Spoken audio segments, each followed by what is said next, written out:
نہ جانے مسائل تو علماء سے پوچھیں، یہ حکم مبین ہم کو رب سے ملا ہے، چلو پوچھ کیسے جیے زندگی کو، چلو پوچھ لے کس میں رب کی رضا ہے، رب کی رضا ہے۔ الحمدللہ رب العالمین والصلاة والسلام علی سید المرسلین، اما بعد فاعوذ باللہ من الشیطان الرجیم، بسم اللہ الرحمن الرحیم۔ الصلاة والسلام علیک یا رسول اللہ وعلی آلک واصحابک یا حبیب اللہ۔ الصلاة والسلام علیک یا نبی اللہ وعلی آلک واصحابک یا نور اللہ۔ میٹھے میٹھے اسلامی بھائیوں اور مدنی چینل کے ناظرین، سلسلہ دارالفتہ اہل سنت میں ایک بار پھر آپ کو مرحبا کہتے ہیں۔ ابتداً درود پاک کی فضیلت عرض کی جاتی ہے کہ فرمان مصطفیٰ صلی اللہ تعالی علیہ وسلم ہے، مجھ پر درود پاک پڑھنا پل صراط پر نور ہے، جو روز جمعہ مجھ پر 80 مرتبہ یعنی 80 ٹائم درود پاک پڑھے گا، اللہ تعالیٰ اس کے 80 سال کے گناہ معاف فرمائے گا۔ صلو علی الحبیب صلی اللہ تعالی علی محمد صلی اللہ علیہ وسلم۔ مدنی چینل کے ناظرین، الحمدللہ عز و جل اس سلسلے کی برکت سے بہت سارے مسائل ہم سیکھتے ہیں، سیکھنے کو ملتے ہیں، ہمارے علم میں اضافہ ہوتا ہے۔ آپ کی کالز ایسے میں ہم شامل سلسلہ کرتے ہیں اور آج بھی کریں گے۔ آئیے آپ کی کالز لیتے ہیں۔ اس کے ساتھ سے میرا سوال یہ ہے، ایک اسلامی بھائی کے پاس 12 یا 13 تولے سونا ہے اور وہ 4 بھائیوں کا اکٹھا ہے۔ اس نے اپنے بھائیوں کو بلایا ہے کہ اپنا اپنا حصہ لے لیں، لیکن وہ حصہ ابھی نہیں لے رہے۔ وہ کہتے ہیں کہ تم اس کو اپنے ہی پاس رکھو۔ کیا زکوٰۃ اس کے ذمہ آتی ہے یا اس کی کیا ترکیب ہوگی؟ اس کا شرعی رہنمائی عطا فرما دیں۔ انشاءاللہ عرض کرتے ہیں۔ کیا فرمائیں حضور؟ 4 بھائیوں کو سونا ہے اور کسی ایک کے پاس ہے۔ جی بسم اللہ الرحمن الرحیم۔ 12-13 تولے سونا ہے اور انہوں نے کہا کہ 4 بھائیوں کا ہے۔ جی، تو اب چاروں اس کے مالک ہیں، سوال سے ظاہر یہی ہے۔ تو اس صورت میں اگر ان پر زکوٰۃ بنے گی تو ہر ایک کی زکوٰۃ ان کے حصے کے مطابق بنے گی، ٹھیک ہے نا۔ اب 12-13 تولے سونا ہے اور چاروں اس کے مالک ہیں۔ اب چاروں میں سے کوئی بھی جو ہے وہ 7.5 تولے سونے کا مالک نہیں ہے، ٹھیک ہے، اور اس کے علاوہ اس کے بعد کچھ نہ ہو تو پھر تو کسی پہ زکوٰۃ نہیں، ٹھیک ہے۔ لیکن اگر ان میں سے ہر ایک 7.5 تولے سے کم سونے کا مالک ہے، لیکن سونے کے ساتھ کچھ چاندی بھی ہے یا کچھ رقم ہے کہ جس کو ملا کر جو ہے وہ 52.5 تولہ چاندی کے برابر وہ پہنچ جاتا ہے، جی جی، یعنی سونے کا نصاب شریعت نے بیان کیا ہے 7.5 تولے سونا اور چاندی کا 52.5 تولہ۔ اب چاندی سونے کا نصاب پورا نہیں ہے، وہ ساتھ کچھ چاندی ہے، رقم ہے، تو ان کو ملا کر اگر وہ چاندی کا نصاب پورا ہو جاتا ہے تو زکوٰۃ ہوگی، ٹھیک ہے۔ تو الغرض ہر ایک کو ایسا نہیں کہ جس کے پاس رکھوایا گیا وہی زکوٰۃ نکالے گا، بلکہ ہر ایک پر یہ جو میں نے تفصیل بیان کی ہے اس کے حصے کے مطابق جو ہے وہ شرائط کے ساتھ جو ہے وہ زکوٰۃ ہوگی۔ ٹھیک، اس حوالے سے ہمیں جواب ملا کہ اگر 4 بھائیوں کا سونا تھا، کسی ایک کو انہوں نے رکھوایا، ظاہر وہ بطور امانت ہی ہوگا ان کے پاس، مالک تو نہیں کیا، تو زکوٰۃ کی کیا صورت بنے گی اس کو تفصیلاً بیان کیا گیا۔ جی، اگلی کال لیں گے۔ سر یہ میرے بیوی ہے نا، جو ان کے والد صاحب فوت ہو گئے، اس میں نا ان کا 7,000 روپیہ دینا تھا، تو ان کا کیا؟ جی مفتی صاحب کیا ارشاد فرمائیں گے؟ بیوی کے والد صاحب فوت ہو گئے ہیں اور ان کو یعنی ان کی بیوی کو انہیں 7,000 روپے دینا تھا، ہو سکتا ہے قرض لیا ہوگا والد صاحب سے، اب والد صاحب کا انتقال ہو گیا ہے، صحیح، تو ایسی صورت میں قرض تو ادا کرنا ہے۔ اب ظاہر ہے وہ قرض ورثہ میں تقسیم ہوگا، ٹھیک ہے، اور یہ خود بھی وارث ہیں بیٹی ہونے کی حیثیت سے، ٹھیک ہے، تو اس میں سے جو ان کا حصہ بنتا ہے 7,000 میں سے وہ خود رکھ لیں گی، بقیہ جو ہے وہ ورثہ کے حوالے کریں، جو بھی ان کے بہن بھائی جتنے وارث ہیں ان کو دینا ہوگا۔ اچھا، یہاں پر ایک سوال ذہن میں آتا ہے یار، مثال 7,000 8,000 5,000 ہم کہتے ہیں کہ یہ ورثہ کا حصہ بنے گا، تو 7-8 ہزار کی مطلب بظاہر کیا اہمیت ہے؟ لوگ یہ سمجھتے ہیں کہ زمین مکان ٹھیک ٹھاک جائیداد ہو تو وہ تقسیم ہوتی ہے، تو یوں مطلب یہ سینکڑوں روپے بھی تقسیم ہوں گے؟ بالکل تقسیم ہوں گے، ہر چیز تقسیم ہوگی۔ اچھا، اور اجازت کے بغیر کچھ نہیں کیا جا سکتا نا، آپ صحیح کہہ رہے ہیں کہ معمولی سمجھ کے لوگ کیا کرتے ہیں، مثال کے مرحوم کا کہ کپڑے وغیرہ ہیں وہ کسی غریب کو دے دیے، یہ فلاں کو دے دی، یہ فلاں کو دے دی، دیگر ورثہ سے پوچھا نہیں جاتا، تو یہ طریقہ درست نہیں ہے. تمام ورثہ، کیونکہ ہر چیز پر تمام جو ہے ورثہ مالک ہو چکے ہیں، ٹھیک ہے، تو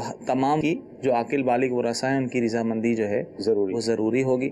اسی طرح جو ہے اگرچہ بظاہر 1 روپیہ ہی صحیح ہو یا چند روپے ہوں، اس صورت میں بھی ورثہ کی اجازت کے بغیر کوئی تصرف وغیرہ نہیں کر سکتے، کیونکہ مفہوم ہے روایت کا جو کسی کے جو ہے چند پیسے بھی دبائے گا تو اسے جو ہے بروز قیامت جو ہے اس کے بدلے میں 700 باجماعت نمازیں جو ہے وہ دینی ہوں گی. تو چند پیسے آپ لے لیں گے کتنے ہوں گے؟ ٹھیک ہے نا. اعلیٰ حضرت نے لکھا 3 پیسہ، ٹھیک ہے نا. آپ اس کے چند روپے لے لیں فی زمانہ کے لحاظ سے. تو اس صورت میں بھی اگر چند پیسے بھی کسی کے دبائیں گے جان بوجھ کر تو وہ گناہ گار ہوں گے. تو لہذا یہ ان ورثہ کو واپس کرنے ہوں گے. ٹھیک جی، اگلی کال لیں گے. میں مفتی صاحب سے یہ پوچھنا چاہتا ہوں کہ بعض اوقات ہم نماز پڑھتے ہیں نا، نماز پڑھنے کے دوران جو ہے نا بعض اوقات ذہن میں کوئی ایسی چیز آ جاتی ہے، جو کوئی ایسا کام یاد آ جاتا ہے، بعض اوقات ذہن میں بعض اوقات فتول آ جاتا ہے کسی قسم کا، تو اس میں کیا نماز ہو سکتی ہے یا اس میں مفتی صاحب سے یہ میں پوچھنا چاہتا ہوں. کیا فرمائیں گے؟ کیونکہ جیسے جس حساب سے حالات چل رہے ہیں، دور ہے، اس پہ جو ٹینشن ہوتی ہے بعض اوقات وہ اسی ٹینشن کے حوالے سے نماز میں غور و فکر بھی کر رہا ہوتا ہے، یا کوئی چیز اس نے ایسی دیکھی ہوتی ہے، وہ چیز جو دیکھی تھی اس کا خیال آ جاتا ہے نماز میں، تو اس سے کیا نماز پہ کوئی اثر پڑتا ہے؟ دیکھیں نماز میں تو اس معنی میں تو اثر نہیں پڑے گا، نماز فاسد نہیں ہوگی، لیکن نماز میں جتنی زیادہ توجہ رہے تو اچھا ہے، ثواب کے حقدار ہوں گے. جان بوجھ کے جو ہے ذہن کو بھٹکانا اور سوچ و بچار میں لگے رہنا طریقہ درست نہیں ہے. نماز کی طرف ہی اس کی مکمل توجہ ہونی چاہیے. پھر بھی خیالات آ جاتے ہیں اور اس کو کوئی بھولی بھی چیز یاد آ جاتی ہے تو عمومی طور پہ یہ شیطان کی طرف سے ہوتی ہے کہ ویسے کوئی چیز یاد نہیں آتی، نماز پڑھنے بندہ کھڑا ہوتا ہے تو وہ بھولی بھی چیز یاد آ جاتی ہے، یہ فلاں جگہ رکھی ہوئی ہے، میں نے یہ بھی کام کرنا تھا، گھر والوں نے یہ بھی کہا تھا. تو اس طرح بالکل ہمیں توجہ نہیں دینی چاہیے. نماز پڑھنے سے پہلے ہم سوچیں کہ ہم کس کی بارگاہ میں حاضر ہو رہے ہیں، اللہ رب العزت کی بارگاہ میں حاضر ہو رہے ہیں، اور مکمل توجہ جو ہے یہی ہونی چاہیے. نماز پڑھنے یہی کہا گیا ہے کہ تم اس طرح نماز پڑھو گویا کہ تم رب کو دیکھ رہے ہو. اگر یہ تصور نہیں جمتا تو کم سے کم یہ ہونا چاہیے کہ اللہ تبارک تعالیٰ تمہیں دیکھ رہا ہے، تو اللہ تبارک تعالیٰ ہمارے دلوں کے حالات خیالات کو بھی جانتا ہے. تو یہ سوچ رکھتے ہوئے ہمیں مکمل توجہ نماز کی طرف ہی دینی چاہیے. لیکن اگر پھر بھی کسی کی توجہ اگر ہٹ جاتی ہے تو اس سے نماز میں فرق نہیں پڑے گا، یہ نماز ہو جائے گی. ٹھیک. اور دوسری ساتھ یہ بھی ہم مدنی پھول آپ کو پیش کریں گے کہ نماز کے اندر جو ہم اذکار وغیرہ پڑھتے ہیں، قرآن کی تلاوت کرتے ہیں، تو کوشش کر کے ان کے جو ترجمے ہیں اس پر آپ غور و فکر کریں. یعنی سورہ فاتحہ پڑھ رہے ہیں تو اس کے اندر ہم پڑھ کیا رہے ہیں، اس کا معنی کیا ہے. تو اگر یہ ہمارے ذہن میں ہوگا تو انشاءاللہ یوں اس کے معنی پر غور و فکر ہوگا کہ اللہ تعالیٰ کی بارگاہ میں کیا تلاوت کر رہا ہوں، رکوع کے اندر میں نے کیا پڑھا، سجدے میں کیا پڑھا، تحیات کے اندر کیا بات میں نے پڑھی، کیا اس میں بیان کیا جا رہا ہے. تو یوں معنی پہ اگر غور و فکر کریں گے تو انشاءاللہ پھر توجہ نماز میں ہی رہے گی. ورنہ جس طرح ابھی یہ کال ہوئی کہ اس طرح کے ذہن میں سوالات آتے ہیں، خدشات آتے ہیں، وسوسے آتے ہیں، تو یوں بندہ نماز کے اندر ڈسٹرب ہوتا ہے. تو کوشش کر کے جو اذکار ہم پڑھتے ہیں ان کے معنی وغیرہ یاد کر لیں تاکہ نماز میں توجہ رہے. جی اگلی کال. یہ جاننا چاہتا ہوں کہ مثال کے طور پہ ہمارے گھر کے سامنے ادھر ادھر دودھ کی دکان ہے اور وہ دودھ والا جو بندہ ہے وہ دودھ کا کاروبار کرتا ہے، تو یہ جاننا ہے کہ ہم جب اس سے یہ دودھ لیتے ہیں، دہی لیتے ہیں، کیا یہ ہمارا یہ معاملہ صحیح ہے یا نہیں؟ جی کیا فرمائیں گے نوید بھائی؟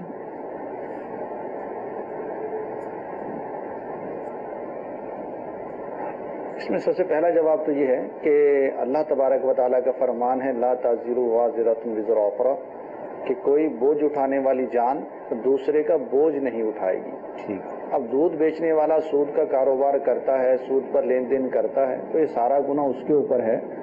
اس سے پاکیزہ چیز خریدنے والے پر کوئی گناہ نہیں ہے، کیونکہ اس سے جو آدمی دودھ خرید رہا ہے تو نہ تو وہ سود لینے میں شریک ہے، نہ سود دینے میں شریک ہے، نہ اس کا گواہ بن رہا ہے، نہ اس کا کاتب بن رہا ہے، اور نہ ہی وہ اس میں کسی قسم کا تعاون کرنے والا ہے. ٹھیک ہے. تو ایسی صورت میں دودھ خریدنے والے پر کوئی الزام نہیں ہے، سارا گناہ اسی پر ہے، دودھ خریدنے والے پر کوئی گناہ نہیں ہے. ماشاءاللہ بہت پیارا جواب ملا. جی اگلی کال لیں گے. میں نے آپ سے یہ پتہ کرنا تھا، میری امی نے منت کے روزے رکھنے تھے تو وہ رات کو نیت کر کے سوئی، میں نے صبح روزہ رکھنا ہے، ان کی صبح سحری میں آنکھ نہیں کھلی، تو کیا وہ روزہ ہو گیا آج کہ نہیں؟ برائے مہربانی مجھے بتا دیں. جی کیا فرمائیں گے صاحب؟ سحری نکل گئی تو اب روزہ بغیر سحری کا ہوتا ہے؟ دیکھیں بغیر سحری کے بھی روزہ ہو جاتا ہے، اور رات سے ہی ان کی نیت تھی کہ میں نے صبح جو ہے روزہ رکھنا ہے، تو اس صورت میں روزہ ہو جائے گا. ٹھیک. اچھا، کچھ SMS بھی ہم شامل سلسلہ کریں گے. ہمارے کاشف اتاری ہم پوچھنا یہ چاہ رہے ہیں، ماشاءاللہ آپ کا سلسلہ بہت اچھا ہے. میرے والد صاحب بول نہیں سکتے، ہو سکتا ہے کہ وہ زبان کے حوالے سے جو معاملہ ہوتا ہے، تو اب وہ نماز کیسے پڑھیں؟ دیکھیں جس طرح ان کو ممکن ہے اس طرح وہ کریں، زبان کو حرکت دیں. ٹھیک ہے، وہ آواز ان کی نہیں نکل پا رہی، تو جس طرح جتنی استطاعت ہے اس کے مطابق جو ہے وہ اپنی نماز ادا کریں. ٹھیک ہے. آنکھوں کے اندر کاجل جو لگایا جاتا ہے، کیا یہ جائز ہے لگانا؟ جی جائز ہے، عورتیں جو لگاتی ہیں اس میں کوئی حرج نہیں. ٹھیک. اگر اسلامی بھائی بھی لگائیں، مرد بھی لگائیں؟ دیکھیں مردوں کو جو ہے عورتوں سے مشابہت منع ہے، البتہ مرد جو ہے سرما لگا سکتے ہیں سنت کی نیت سے. ٹھیک ہے. زینت کے طور پہ نہ ہو، سنت کی نیت سے سنت کے طور پہ لگاتا ہے تو کوئی حرج نہیں. ٹھیک. جی اگلی کال لیں گے. ڈاکٹر صاحب کے بارے میں ایک سوال تھا کہ جناب کسی کی زمین کھیتی کے لیے لے لیا، اس نے کہا 50,000 روپے لے لو، اپنا ہمارا یہ کھیت لے لو، جب تک پیسہ نہیں واپس کرتے جب تک آپ اپنا جو ہے کھیتی کرنا، ایسا کرنا کیسے جائز ہے کہ نہیں؟ جی زمین جو ہے وہ دی کھیتی کے لیے، اور 50,000 روپے دیا اور کہا کہ زمین آپ لے لیں میری. ہاں زمین آپ لے لیں، مجھے 50,000 روپے دے دیں، جب تک میں آپ کو 50,000 روپے واپس نہیں کر دیتا آپ میری زمین استعمال کرتے ہیں. تو ایسا ہوتا ہے بہت، تو یہ شرعی طور پہ ناجائز و حرام ہے، اور یہ سود والی صورت ہے. اچھا. کیونکہ جو اس نے جو 50,000 روپے لیے ہیں وہ قرض ہے. قرض ہے. کہہ رہے کہ جب تک میں آپ کا قرض نہ لوٹاؤں، یہ پیسے نہ لوٹاؤں، میری زمین آپ استعمال کریں. تو قرض پر یہ نفع والی صورت ہے. صحیح. کہ قرض دینے کی وجہ سے جب تک وہ لوٹائے گا نہیں قرض، اس کی زمین جو ہے فری نفع اٹھائے کرتا ہے، نفع اٹھائے گا، تو یہ سود ہے، حرام ہے، شرعی طور پہ یہ معاہدہ جائز نہیں ہے. ٹھیک. جی اگلی کال. ایک آدمی جب وہ یہاں پر 2 قربانیاں کرتا ہے، ایک اپنی اور ایک بیوی کی، اور اگر مرد وہ حج پر چلا جائے تو ادھر پھر وہ ایک قربانی کرے گا یا مطلب دوسری بھی کرے گا؟ ایک تو ادھر حج پہ کرے گا فرض قربانی. جی نوید بھائی کیا ارشاد فرمائیں گے؟ حج پہ جانے سے پہلے وہ 2 قربانیاں کرتے تھے، اپنی بھی زوجہ کی بھی، اب حج پہ چلے جائیں گے تو کیا اب بھی قربانیاں کریں گے؟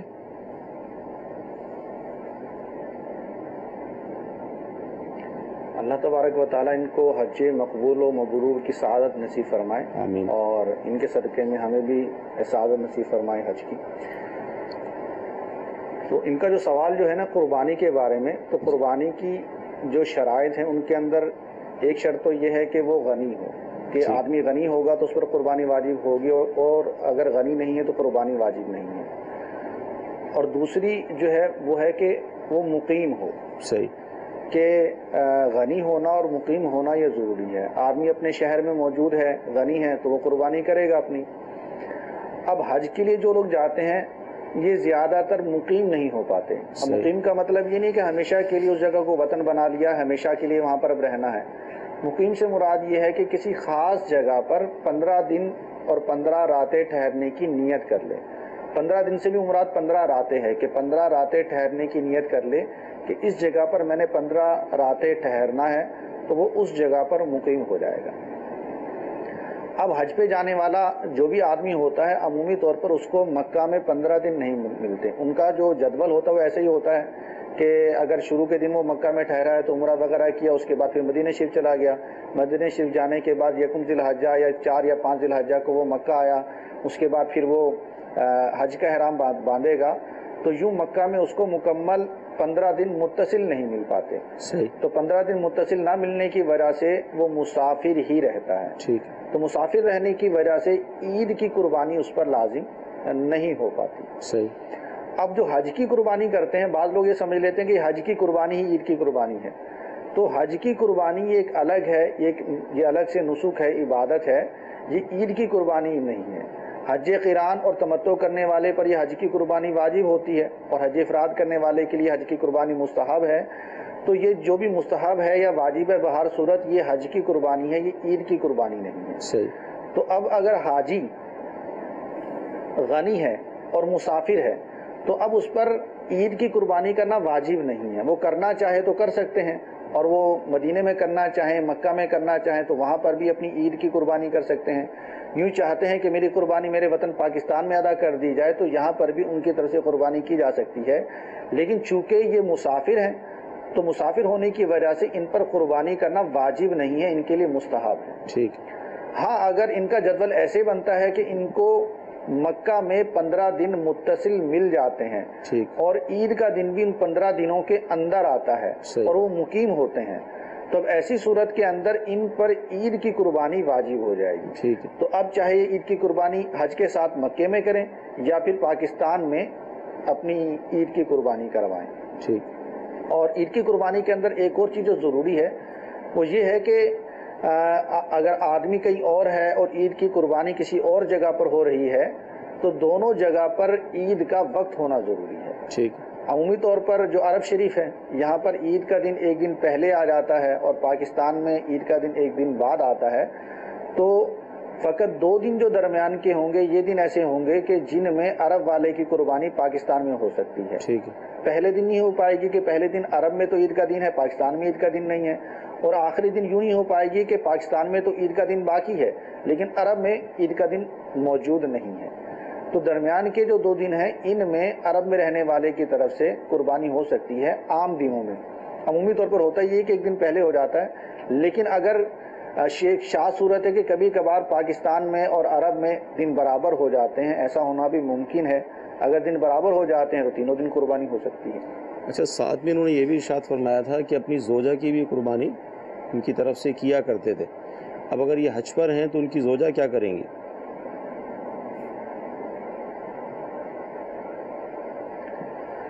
ہاں، یہ سوال جو ہے نا یہ بہت ساری چیزوں میں ہوتا ہے. جیسا مثال کے طور پہ فطرہ ہے، اس میں بھی سوال ہو جاتا ہے کہ زوجہ کماتی تھوڑی ہے، زکوٰۃ کی ادائیگی. اب زوجہ زیور لے کے بیٹھی ہوئی ہیں، بعض کو 15-15 20-20 تولے زیور ہوتا ہے ان کے پاس. صحیح.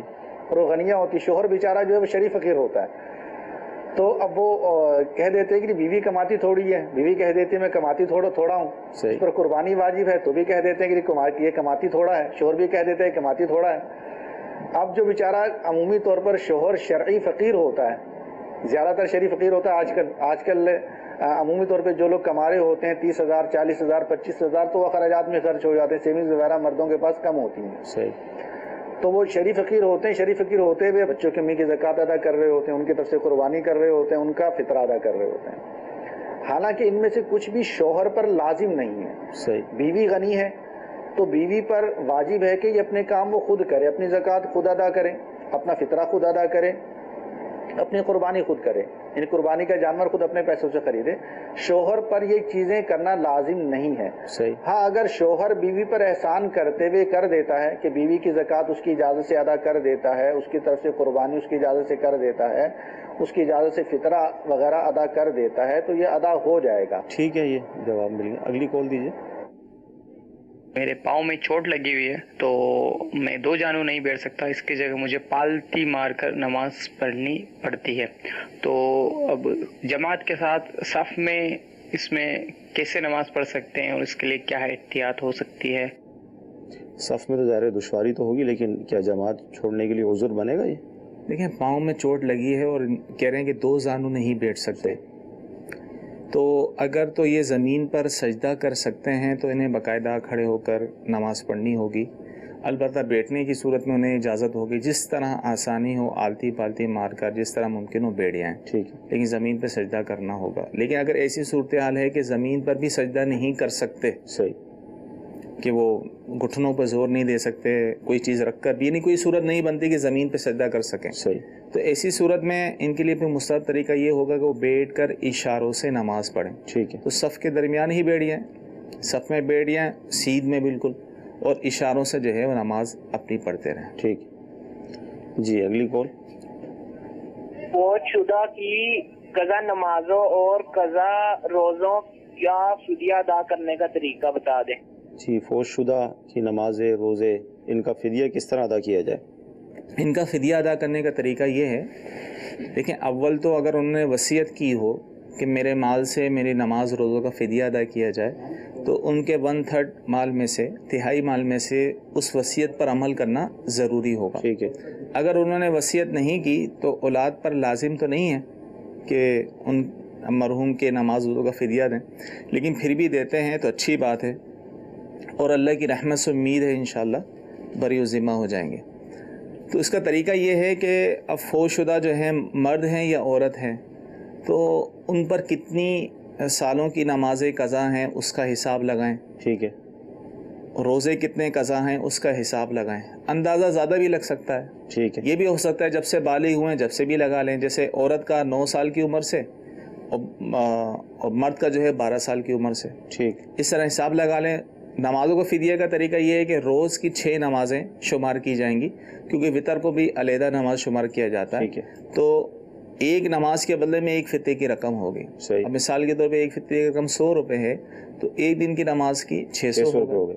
اسی طرح ہر روزے کے بدلے میں ایک فطرے کی رقم ادا کرنی ہوگی۔ اس طرح جو ہے اپنے مرحوم کے نماز روزہ کا فدیہ دے سکتے ہیں ایسے شخص کو، شریف فقیر کو جو مستحق زکوٰۃ ہو، لیکن اس میں یہ احتیاط ضروری ہے کہ جن کو دے رہے ہیں وہ مرحوم کی اولادوں میں سے نہ ہو، ٹھیک، جن کو زکوٰۃ نہیں دے سکتے وہ لوگ نہ ہوں، دیگر رشتہ دار ہوں جو غریب و مستحق زکوٰۃ ہوں، انہیں جو ہے اس طرح فدیہ دے سکتے ہیں۔ ٹھیک ہے، اب یہ ہے کہ ویسے کثیر رقم بن جاتی ہے اور ان کے پاس اتنی نہیں ہے، مثال کے طور پہ 1 سال کی رقم بنتی ہے اور 10 سال کا فدیہ دینا ہے، صحیح، تو 1 سال کی رقم جو ہے مرحوم کی طرف سے فدیہ وغیرہ کے طور پہ دے دیں مستحق زکوٰۃ کو، وہ اپنی خوشی سے لوٹا دیں، واپس کر دیں، ہبا کر دیں، تحفہ دے دیں، پھر وہ دوسرے سال کی ادا کریں، اس طرح کرتے رہیں، اس طرح مکمل ہو جائے گا، آخر میں اسی کو ہی دے دیں، صحیح، تو انشاءاللہ اس طرح نماز روزہ کا فدیہ ادا ہوگا، اور یہ شرعی حیلہ ہے، ٹھیک ہے، اور شرعی حیلہ جو ہے قرآن و حدیث سے ثابت ہے۔ جی، تو یہ اپنے جو مرحومین ہوتے ہیں ان کے ساتھ خیر خواہی کی جائے کہ ان پر اگر نماز اور روزے اگر باقی ہیں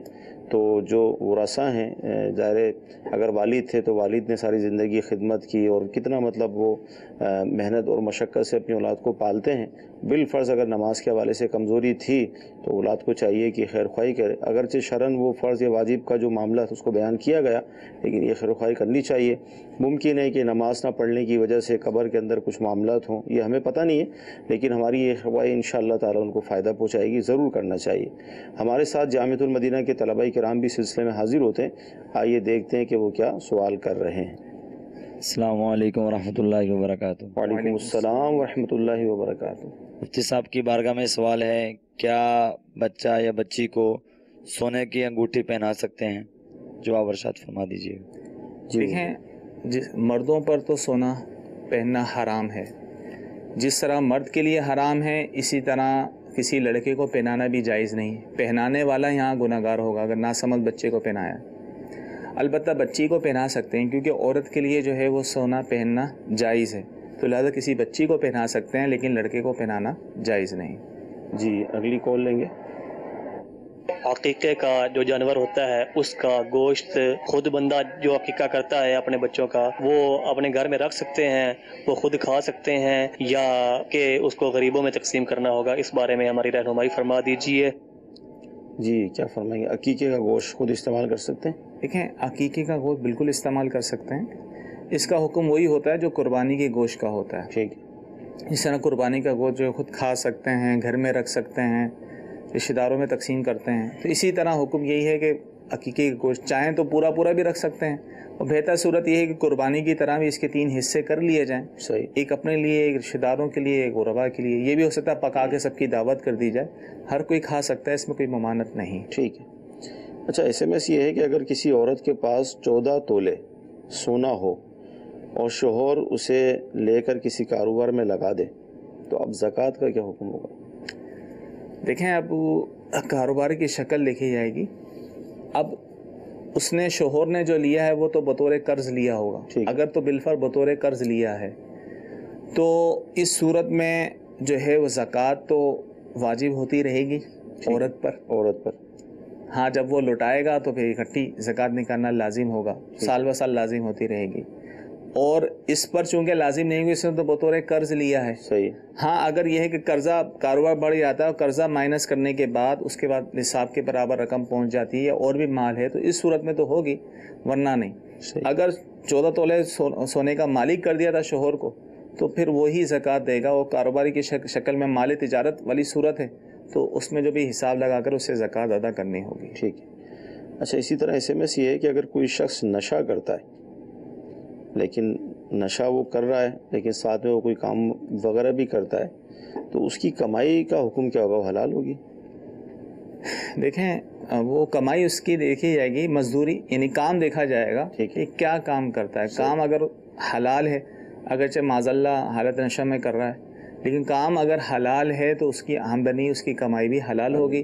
اور کام اگر جائز نہیں ہے، چاہے ہوش میں بھی کرے، صحیح ہے، تو اس کی کمائی بھی جائز نہیں ہوگی. جی مزید چل کے ناظرین مزید کالس لیں گے. میں یہ پوچھنا چاہتا ہوں کہ حقیقے کے لیے اگر گنجائش نہ ہو تو بچے کے لیے ایک بکرا لگ سکتا ہے؟ عقیقے کے لیے جو جانور ہو سکتا ہے، ویسے مستحب یہ ہے کہ 2 ہوں. اگر کوئی ایک بھی کر دے تو پھر بھی عقیقہ ہو جائے گا، روایت سے ثابت ہے. ٹھیک. جی اگلی کال. میرا سوال مفتی صاحب سے یہ ہے کہ اگر ہم اپنی نماز الگ پڑھتے ہیں، ہماری جماعت نکل جاتی ہے، ہم جماعت کے ساتھ نماز نہیں پڑھتے، الگ نماز پڑھتے ہیں، تو کیا ہم الگ نماز پڑھنے میں اقامت یا اذان کہنا پڑے گی ہمیں؟ جی نوید بھائی کیا ارشاد فرمائیں گے؟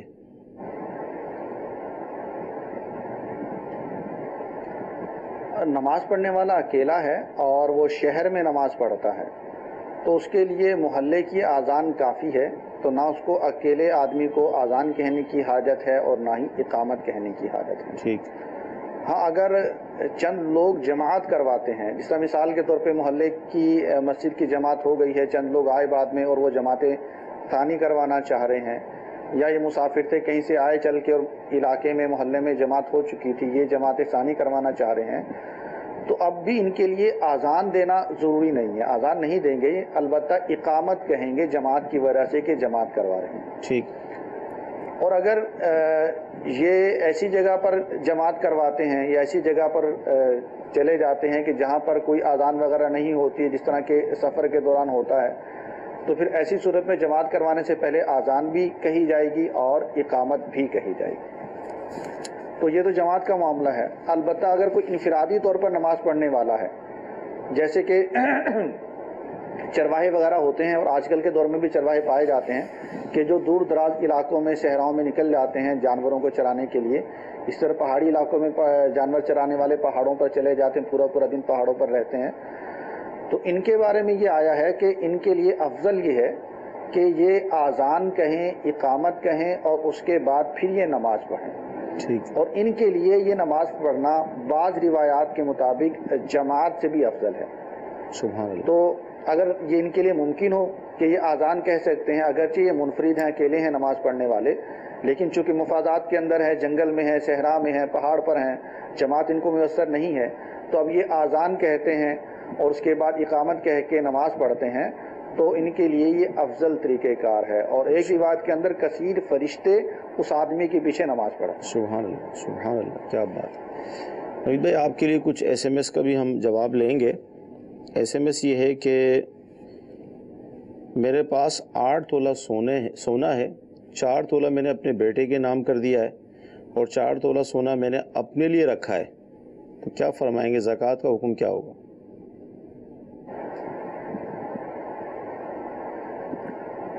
اصل میں نام کرنا جو آج کل ہوتا ہے نا، وہ خالی بس برائے نام ہی ہوتا ہے. ٹھیک. نام کرنا جس کو شرعی طور پر ہیبہ کرنا کہا جاتا ہے اور عام زبان میں جس کو کہتے ہیں تحفہ دینا، جی، اس کے لیے جو ہے قبضہ دینا ضروری ہے کہ جس کے نام آپ کر رہے ہیں اس کو قبضہ ضرور دیا جائے. اب بیٹے کے نام کر دیا، بیٹا بالغ ہے اور چیز اپنے پاس ہی رکھی ہوئی ہے، بیٹے کے قبضے میں نہیں دیا اور کہا کہ جی میں نے بیٹے کے نام کر دیا ہے. جس طرح مکان بیٹے کے نام کر دیتے ہیں، دیگر چیزیں بیٹے کے نام کر دیتے ہیں، بیٹی کے نام کر دیتے ہیں، قبضہ اپنے پاس ہی رکھا ہوا ہے، تو وہ چیز بیٹے کی نہیں ہوگی. اور اسی طرح بیٹا نابالغ ہے یا بیٹی نابالغ ہے تو اب قبضہ اس کا ولی کرے گا، جیسے کہ والد ہے، عمومی طور پہ والد زندہ ہوتا ہے، تو اگر ماں کوئی چیز اپنے بیٹے یا بیٹی کو ہبہ کرتی ہے، تحفے میں دیتی ہے، تو یہ تحفہ دینا اس وقت شرعی طور پر قابل قبول ہوگا اور درست ہوگا کہ جب اس بچہ اگر سمجھدار ہے تو اس کے قبضے میں دے دی جائے یا پھر اس کے والد کے قبضے میں دے دی جائے. ٹھیک ہے. اب چیز وہ عورت کے پاس خود موجود ہے، اس نے اپنے مال سے جدا نہیں کی ہے اور وہ یہ سوچ رہی ہے کہ سونا آدھا میری بیٹی کا ہو گیا اور آدھا میرا ہے اور بیٹی کے نام کر دیا ہے، تو یوں کرنے سے کچھ نہیں ہوگا، وہ خود ہی مالک رہے گی اور اس پر زکوٰۃ اس کی فرض ہوتی رہے گی. ٹھیک. اچھا، بعض لوگ یہ ہیلا کرتے ہیں کہ 8 تولے سونا ہے اور اگر 8 تولے پورا میرے پاس رہا تو مجھے اس کی زکوٰۃ ادا کرنی پڑے گی، تو ایسے کرتے ہیں کہ 4 تولے جو ہے بیٹی کے نام کر دیتے ہیں اور 4 تولے میں اپنے پاس رکھتی ہوں. عورتیں اسلامی بہنیں جو ہوتی ہیں وہ سوچتی ہیں اس طرح 4 تولے اپنے پاس رکھتی ہوں، نہ اس پر زکوٰۃ فرض ہوگی نہ مجھ پہ زکوٰۃ فرض ہوگی. پہلی بات تو یہ ہے کہ زکوٰۃ سے فرار کا ہیلا کرنا یہ شرعاً سخت ناپسندیدہ ہے. ٹھیک. پھر دوسری بات یہ ہے کہ زکوٰۃ ایک بوجھ نہیں ہے بلکہ یہ ہم پر سے بوجھ کو ٹالنے کے لیے ہے. اگر آپ کے پاس قابل زکوٰۃ مال ہے تو آپ زکوٰۃ کو خوش دلی کے ساتھ ادا کیجئے، اس سے آپ کے مال کا میل دور ہوگا، آپ کا مال پاکیزہ ہو جائے گا، اور اسی طرح آپ پر سے آفات و بلیات بھی دور ہوں گی. صحیح. انسان پر سے زکوٰۃ ادا کرنے کی وجہ سے بہت ساری مصیبتیں دور ہو جاتی ہیں اور آدمی کو پتہ نہیں چلتا. صحیح. اور بعض اوقات ان ہیلوں کی وجہ سے اگرچہ زکوٰۃ فرض نہیں ہو رہی ہے لیکن ایک ناپسندیدہ کام کیا، وہ ناپسندیدہ کام کرنے کی وجہ سے ہو سکتا ہے کہ کوئی بڑی بیماری آ جائے، کوئی پریشانی آ جائے، چیز چوری ہو جائے اور وہ جتنی زکوٰۃ ادا کرنی تھی اس سے کہیں زیادہ نقصان ہو جائے. ٹھیک. تو پہلی بات تو یہ ہے کہ زکوٰۃ کا ہیلا، اس سے بچنے کا ہیلا نہیں کرنا چاہیے. زکوٰۃ اگر فرض ہو رہی ہے تو اس کو ادا کرنا چاہیے. اور دوسری بات یہ ہے کہ جس کو بھی جب دی جائے تو پھر شرعی طور پر مکمل کام کیا جائے کہ اگر بچہ یا بچی سمجھدار ہے تو اس کے قبضے میں دے دی جائے چیز، یا پھر اس کے والد کے قبضے میں دے دی جائے تاکہ یہ ہیبہ تام ہو جائے. صحیح. اور پھر یہ ہے کہ ہیبہ تام ہونے کے بعد اب اس کا مطلب یہ نہیں کہ بچے بچی کے نام کر دی ہے تو بس اب یہ ہم بھی استعمال کرتے ہیں، جو چاہیں کریں، جب بیچنا چاہیں تو اس کو بیچ دیں، جب استعمال کرنا چاہیں تو استعمال کر لیں، جو چاہیں کریں، اب کوئی مسئلہ نہیں ہے، زکوٰۃ بھی ادا نہیں کرنی ہے. تو ایسا نہیں ہے. اب وہ جب زیور بچی کا ہو گیا ہے، بچی کا قبضہ ہو گیا ہے یا بچی کے والد نے قبضہ کر لیا ہے، اب وہ بچی مالک ہو گئی ہے تو اب والدہ اس کو خود سے استعمال نہیں کر سکتی. اسی طرح ضرورت پڑنے پر اس کو بیچا نہیں جا سکتا، اس کو تبدیل نہیں کیا جا سکتا.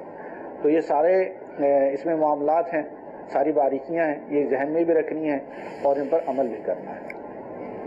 مدنی چینل کے ناظرین، آپ اندازہ لگائیے اس بات سے کہ ایک سوال بظاہر چھوٹا سا تھا کہ 8 تولہ سونا ہے، 4 تولہ بیٹے کے نام کر دیا ہے اور 4 تولہ میرا ہے، لیکن اس کے جب مفتی صاحب نے جواب دیے تو اس کے جزیات کتنے بن گئے کہ کس طرح ہوگا، کیا ہوگا، آگے تک کے مسائل جو ہے مفتی صاحب نے بیان فرما دیے. تو یہ وہ چیزیں ہیں جو ایک عام انسان کے علم میں نہیں ہوتی، اور خود وہ بہت ساری چیزیں کر رہا ہوتا ہے، خود ہی فیصلے کر رہا ہوتا ہے. اس لیے ہمیں ذہن دیا گیا کہ جو بھی ہمیں کام کرنا ہے کوشش کر کے اس کی شرعی رہنمائی لیں. مفتیان کرام کی بارگاہ میں حاضر ہوں. اب جیسے جنہوں نے یہ SMS کیا، اگر وہ اس وقت مدنی چینل پر موجود ہوں گے اور انہوں نے سنا ہوگا تو یقین ان کو حیرت بھی ہوگی کہ یار اتنا بڑا جواب اور اتنے سارے اس کے اندر معاملات ہیں اور ہم تو بڑا آسان سمجھ رہے تھے اس معاملے کو. تو یہ ہے علم دین جس کے حصول کے لیے ہمیں قرآن و حدیث کے اندر دعوت دی گئی. اور ہر مکلف جو ہوتا ہے، مسلمان جس چیز کا مکلف ہو جاتا ہے تو وہ چیز اگر فرض ہے، جیسے نماز کا مکلف ہو گئے تو نماز کا علم حاصل کرنا فرض ہو گیا، زکوٰۃ دینے کے قابل ہو گئے تو زکوٰۃ کا علم، اسی طرح اور بھی معاملات ہیں. تو علم کی اہمیت بہت زیادہ ہے. تو کوشش کر کے علم دین حاصل کیجئے، کتابیں حاصل کیجئے، اور یہ ہمارے سلسلے آپ کے لیے بہت رہنمائی کا سبب بنتے ہیں. ان سلسلوں کو باقاعدہ دیکھتے رہیں گے تو یوں علم میں بھی اضافہ ہوگا، سوچ بنے گی. اور الحمدللہ دعوت اسلامی کی جامعۃ المدینہ جس میں عالم کورس کروایا جاتا ہے، یہ آپ کے لیے بہت زبردست نعمت ہے. تو اسلامی بھائیوں کے الگ ہیں، اسلامی بہنوں کے الگ ہیں. تو کوشش کریں اپنے گھر سے کسی کو عالم بنائیں، اپنی بچی کو عالم بنائیں، تاکہ ایک عالم آپ کے گھر میں ہوگا تو انشاءاللہ رہنمائی ہوتی رہے گی. ہم اللہ تعالیٰ کی بارگاہ میں دعا کرتے ہیں کہ اللہ تعالیٰ ہمیں علم دین کا ذوق و شوق عطا فرمائے، اسے حاصل کرنے کی توفیق عطا فرمائے. جو آج ہم نے سلسلے میں دیکھا سنا ان پر عمل کرنے کی توفیق عطا فرمائے. آمین. صلو علی الحبیب صلی اللہ تعالی علی محمد. نہ جانے مسائل تو علماء سے پوچھیں، یہ حکم مبین ہم کو رب سے ملا ہے. چلو پوچھ کیسے جیے زندگی کو، چلو پوچھ لیں کس میں رب کی رضا